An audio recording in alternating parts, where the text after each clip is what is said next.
Evaxion udvikler vacciner mod cancer og infektionssygdomme, og det er baseret på vores AI Immunology platform.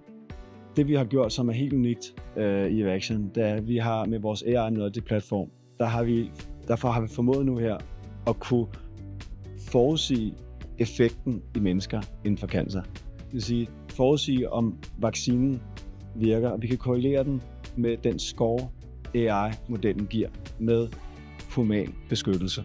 Det er der ikke nogen i verden, der har gjort. Det er jo AI-powered vacciner, vi laver, og det kræver også en vis koncentration, når man skal sidde med de her AI-modeller. Så det er vigtigt, at man ligesom har hjernen klar, og det får man herude. Der er også nogle andre ting ved at være her i Forskerparken, som er en stor fordel, og det er det her med at lave partnerskaber.